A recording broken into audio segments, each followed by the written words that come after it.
বুঢ়া সত্ৰীয়া ডাক্তৰ বাবুল চন্দ্ৰ দাস ডাঙৰীয়া আমাৰ মাজত আজি উপস্থিত হৈছে। মই তেখেতক নলবাৰী হৰি মন্দিৰ আৰু ৰাস উদযাপন সমিতি তথা নলবাৰী বাকীৰ হৈ স্বাগতম জনাইছোঁ।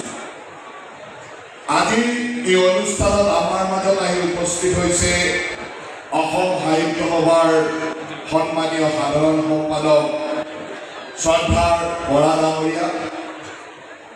তেখেতে আজি আমাৰ স্মৃতিগ্ৰন্থখন উন্মোচন কৰিব। তেখেতকো মই নলবাৰীবাসীৰ হৈ স্বাগতম জনাইছোঁ। এক অংগৰ দৰে নলবাৰী জিলা আয়ুক্ত আৰু নলবাৰীৰ জ্যেষ্ঠ আৰক্ষী অধীক্ষক ডাঙৰীয়াও আজিৰ এই মঞ্চ শুৱনি কৰিছে। তেখেতসকলকো মই আমাৰ হৰি মন্দিৰৰ তৰফৰ পৰা স্বাগতম জনাইছোঁ। মঞ্চত আমাৰ হৰি মন্দিৰ সমিতিৰ কাৰ্যনিৰ্বাহক সদস্যসকলকে প্ৰমুখ কৰি ৰাস উদযাপন সমিতিৰ সদস্যসকল উপস্থিত আছে। মই সকলোকে আগ্ৰহ ৰাখিছোঁ যাতে আমি সকলোৱে মিলি আজিৰে পৰা অহা 17 তাৰিখলৈকে এই 13 দিনীয়া যি ৰাস মহোৎসৱ আমি 93 সংখ্যক ৰাস মহোৎসৱ আমি আৰম্ভ কৰিবলৈ লৈছোঁ। সকলোৰে সহযোগত যাতে আমি সুন্দৰভাৱে অতিবাহিত কৰিব পাৰোঁ।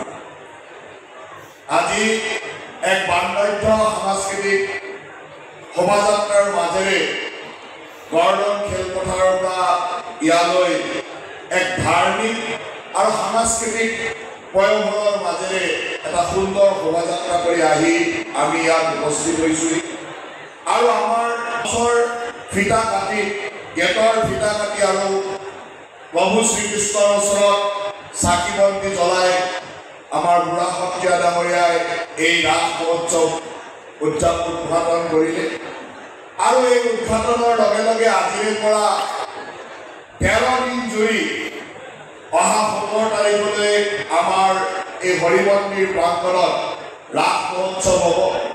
সকলো আই মাতৃ বাপ বান্ধৱ ইয়াত উপস্থিত ধৰ্মপ্ৰাণ ৰাইজ নলবাৰীবাসী আৰু অসমবাসী ৰাইজৰ সহযোগত আমি নিশ্চয়কৈ ৰাসভাগী সুন্দৰভাৱে অতিবাহিত কৰিব পাৰিম তাক আশা ৰাখিছোঁ।